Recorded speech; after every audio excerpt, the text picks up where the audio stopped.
QRS would be a tensor? Yes. Yeah, that's an important point. I forgot to say that. This is a pseudo tensor, this is a pseudo tensor, but this is going to be a pure tensor. Okay, okay. Right? Because both of them are going to be pseudo tensors. So this is going to be actually a pure tensor. Right? Okay. Now, keeping that in mind is, let's say I have Aij is an antisymmetric tensor, but it's a pure tensor in 3 dimension, and it's a rank 2 tensor. Its corresponding covariant tensor is Aij. So this is also an antisymmetric tensor of rank 2. Now, I can construct a quantity A star ij. This is also a tensor of rank 2. But if I construct it like this, now this is a pure antisymmetric tensor of rank 2, but the resultant quantity that you get will be a pseudo tensor of rank 2. Right? So I use a tensor of rank 2 multiplied by the Levi-Civita tensor and construct a pseudo tensor. What we'll be very often using is the reverse order. Is that if I have a pseudo tensor of rank 2, I can see that pseudo tensor of rank 2 as to be something constructed out of a pure tensor of rank 2 multiplied by the Levi-Civita tensor. This is going to be very useful because I know how this is going to transform under. What is a pure tensor? Yes, sorry, Achal. What are you saying? What is a pure tensor? Yeah, I just told you, a pure tensor is something that behaves like, that transforms like a tensor. In other words, that if you look at its rotation, then its components transform under rotation like that of a tensor. And second thing, that when you look at reflection, its components change sign under reflection.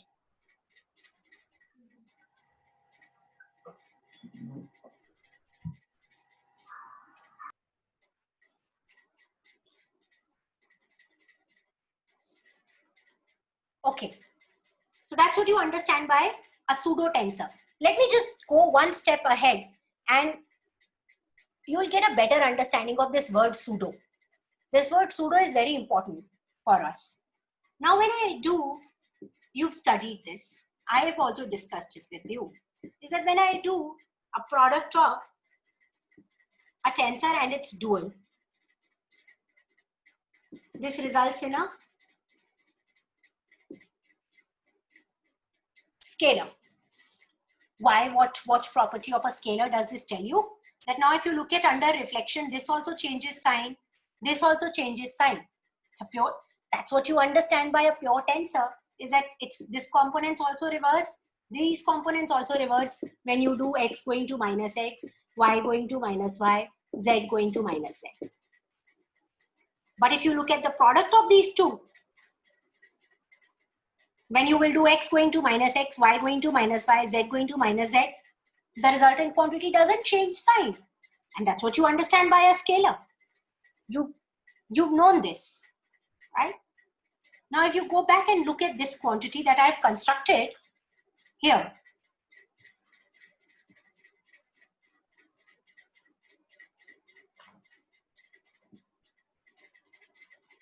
is that if I now take a product of not Aij, but Aij star, which is a pseudo tensor that I have constructed, with the dual of my pure tensor. This also results in a scalar, but that scalar is going to change sign Why? Because this is not going to change sign. This is going to change sign. This is a pure tensor. This is a pseudo tensor. So that's what you understand by pseudo tensor. Is that when I look at this pseudo tensor of rank 2, multiply by the dual of the corresponding pure tensor, I get not what you see as a scalar, not what you see as a pure scalar, but what you see as a pseudo scalar. Now these words, pseudo tensors, pseudo scalars, are very, very important in electrodynamics, right? We have to use them very often in electrodynamics. So you need to understand it. That's why I wanted to spend this time talking about this, right? Okay, now all this keeping in mind, just like I have a Levi-Civita tensor in 3 dimensions, which is a tensor of rank 4 in 3 dimensions, I have a similar tensor, a similar pseudo tensor in 3 dimensions, but of rank 3.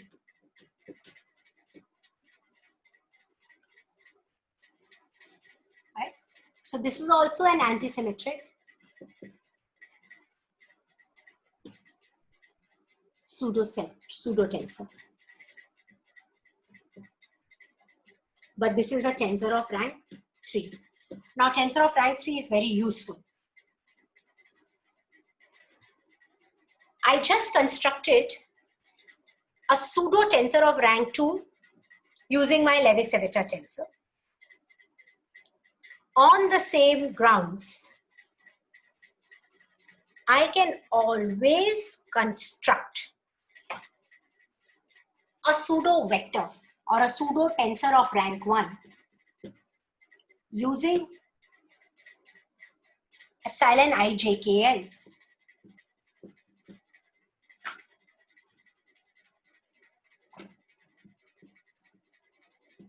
or rather eijkl, cjk. Wait, I need to be correct. Now, since let's do it like this.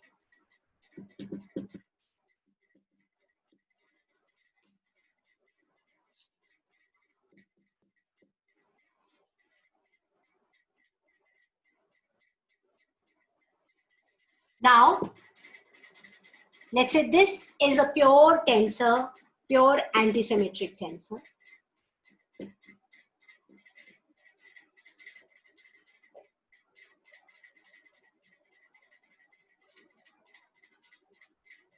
Then this is a pseudo vector or a pseudo tensor of rank 1, what I call as a pseudo vector.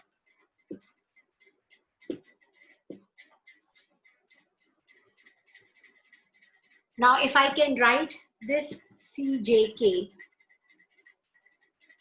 it's an antisymmetric tensor, which I can, let's say, construct like this.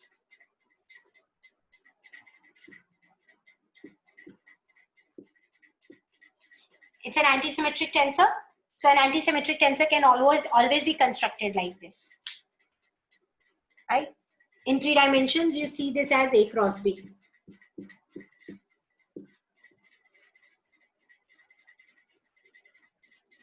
You see this as A cross B. Right? Now, this pseudo vector, what would you mean by pseudo vector? It's not a pure vector. What does that mean? That means that it will not change sign under reflection, because a vector will change sign. It's a pseudo vector. It will not change sign. And this pseudo vector is what you call as common nomenclature of mathematical physics as an axial vector. Ma'am, Yes, Vipin? Hello. Ma'am, here CJK is a tensor, so like which is written in terms of vectors A and B. So Hmm. how do we write C vector as A cross B? Like because C is a vector here, right? And So, C is this yeah, vector. Like yeah. So, it's just that when you go back here, put this here in 3 dimensions, when you will do. So, I will talk okay, about, yeah. can you see it?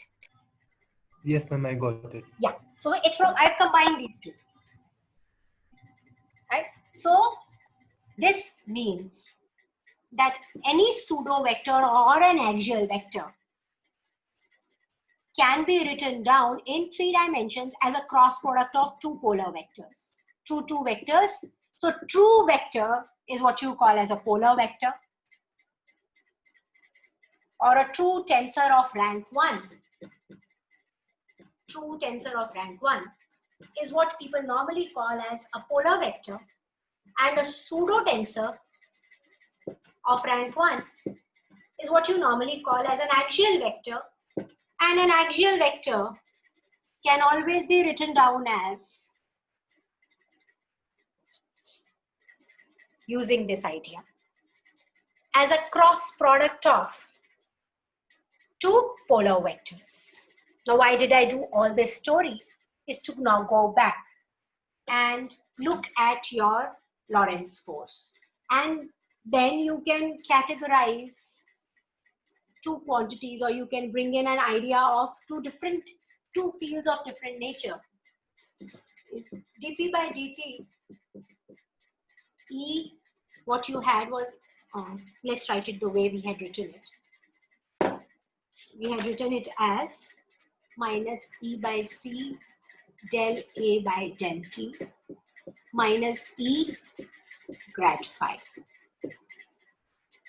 And a term which is B cross del cross A. So I wrote this as EA plus E by C B cross B. That is why I say, see, look at this and this. We've seen how del transforms like a tensor of rank 1. A transforms like a tensor. A is, we've assumed to begin with, A as a pure vector, component of a tensor, right?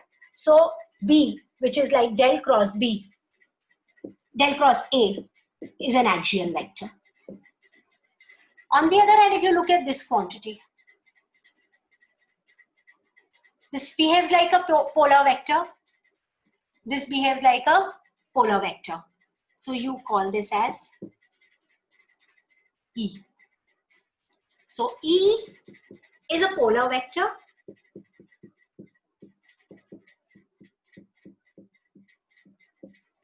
And B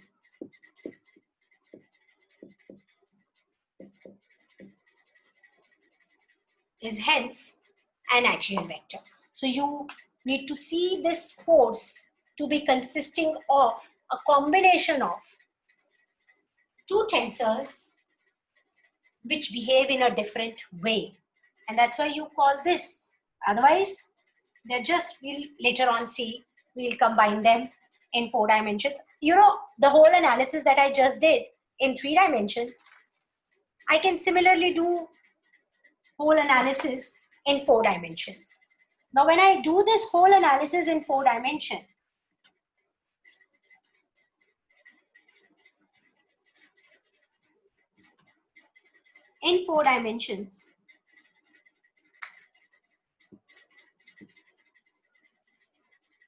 any tensor of rank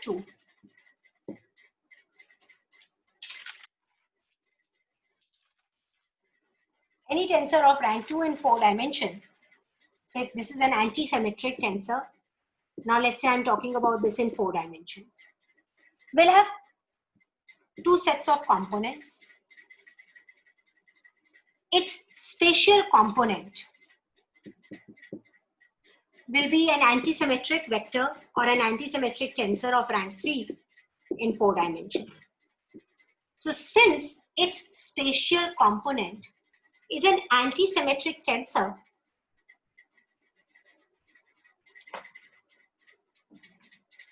in 3 dimensions, this anti-symmetric tensor can always be written as, its components can always be written in terms of axial vectors.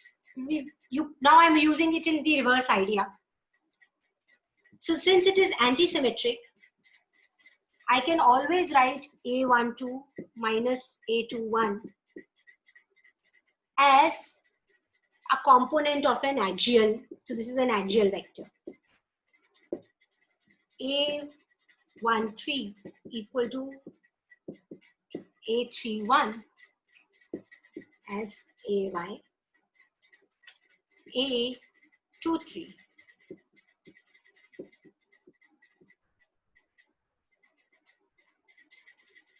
A32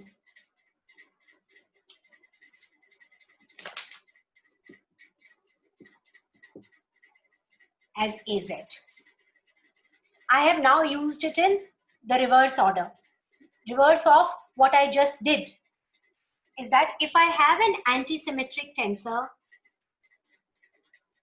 its spatial antisymmetric components can always be written down in terms of a vector in 3 dimensions, an axial vector in 3 dimensions. So that means that if I have an antisymmetric tensor of rank 2 in 4 dimensions, I'll reinforce this fact later on.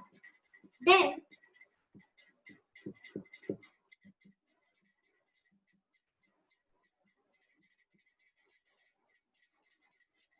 it's these components, A01. Now you must see that this is 0 and 1. So one component is like a vector and this is like a time component. So this is going to be a pure vector, a polar vector. Let's call this as Px. Similarly, A02 is going to be a polar vector. So when I do A10, it's going to be minus Px. When I do A20, it's going to be minus Py. So I can write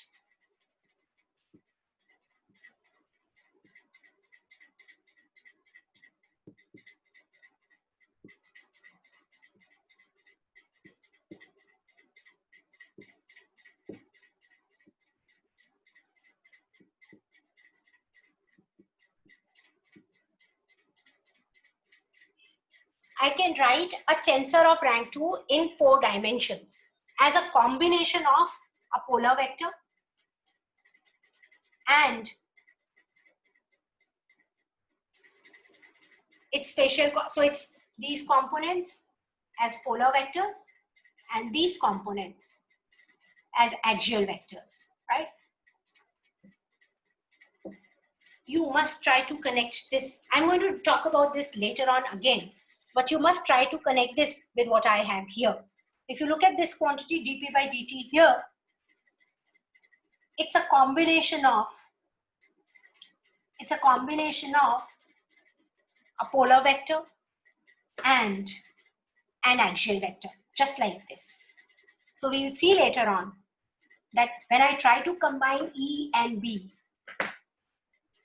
using tensors, then E and B together can be combined into one tensor of rank 2, where B will form its spatial components and E is going to form these components, the 0 components, right?